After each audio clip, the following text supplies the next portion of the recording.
Is this a dagger which I see before me? The handle toward my hand. Come, let me clutch thee. I have thee not, and yet I see thee still. Art thou not, fatal vision, sensible to feeling as to sight? Or art thou but a dagger of the mind, a false creation proceeding from the heat-oppressed brain? I see thee yet in form as palpable as this which now I draw.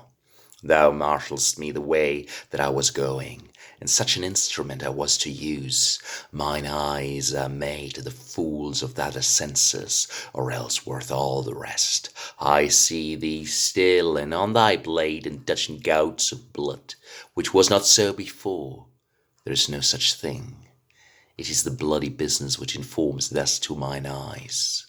Now o'er the one half world nature seems dead, and wicked dreams abuse the curtained sleep. Witchcraft celebrates pale Hecate's offering, and withered murder, alarmed by his sentinel, the wolf whose howl his watch. Thus with his stealthy pace, with Tarquin's ravishing strides, towards his design moves like a ghost. Thou sure and firm set earth, hear not my steps, which way they walk, for fear thy very stones prate of my whereabout, and take the present horror from the time which now suits with it, whilst I threat he lives, words to the heat of deeds too cold breath gives. Ist das ein Dolch, was ich vor mir erblicke?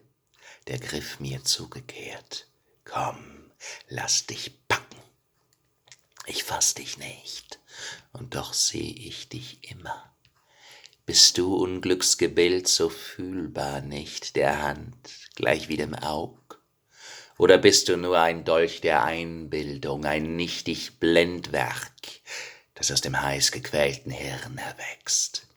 Ich seh dich noch, so greifbar von Gestalt, wie der, den jetzt ich zücke. Du gehst mir vor den Weg, denn ich will schreiten, und eben solche Waffe wollt ich brauchen. Mein Auge war der Narr der andern Sinne, oder mehr als alle wert. Ich seh dich stets, und dir an Griff und Klinge Tropfen Bluts, was erst nicht war. Es ist nicht wirklich da. Es ist die blutige Arbeit, die mein Auge so in die Leer nimmt. Auf der halben Erde scheint Todnatur jetzt. Den verhangenen Schlaf quälen Versucher, Träume, Hexenkunst begeht den Dienst der bleichen Hekate, und dürrer Mord schreitet gespenstisch nun durch seine Schildwacht aufgeschreckt, den Wolf, der ihm das Wachtwort heult, so diebschen Schrittes. Wie wild entbrannt Tarquin dem Ziel entgegen. Du sichere und festgefugte Erde, hör meine Schritte nicht, wo sie auch wandeln, das Nicht-Ausschwatzen selber deine Steine mein Wo hinaus, und von der Stunde nehmen den jetzigen stummen Graus, der so ihr ziemt. Hier droh ich, er lebt dort, für heiße Tat zu kalt das müßge Wort. Ich geh, uns ist getan, die Glocke mahnt, hör sie nicht danken, es ist ein Grabgeläut, das dich zum Himmel oder Höll entbeut.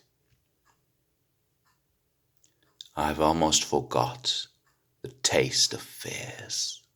The time has been my senses would have cooled to hear a night shriek, and my fell of hair would at a dismal treatise rouse and stir, as life were in't. I have supped full with horrors, direness familiar to my slaughterous thoughts, cannot once start me. She should have died hereafter. There would have been a time for such a word tomorrow, and tomorrow, and tomorrow. creeps in this petty pace from day to day to the last syllable of recorded time, and all our yesterdays have lighted fools the way to dusty death. Out, out, brief candle. Life's but a walking shadow, a poor player that struts and frets his hour upon the stage and then is heard no more. It is a tale told by an idiot, full of sound and fury, signifying nothing. Verloren habe ich fast den Sinn der Furcht. Es gab eine Zeit, wo kalter Schau mich fasste, wenn der Nachtvogel schrie, das ganze Haupthaar bei einer schrecklichen Geschichte empor sich hier richtete, als wär Leben drin. Ich hab mich voll geschluckt mit so viel Grauen, Entsetzen, meinem Mordsinn eng vertraut, schreckt nun mich nimmermehr. Sie hätte später sterben können. Es hätte die Zeit sich für ein solches Wort gefunden. Morgen und morgen und dann wieder morgen, kriecht so mit kleinem Schritt von Tag zu Tag zur letzten Silb auf unserem Lebensblatt. Und alle unsere Gestern führten Narren den Pfad zum staubigen Tod. Aus, kleines Licht. Leben ist nur ein wandelnd Schattenbild, ein armer Komödiant, der spreizt und knirscht sein Stündchen auf der Bühne und dann nicht mehr vernommen wird. Ein Märchen ist's, erzählt von einem Blödling voller Klang und Wut, dessen nichts bedeutet.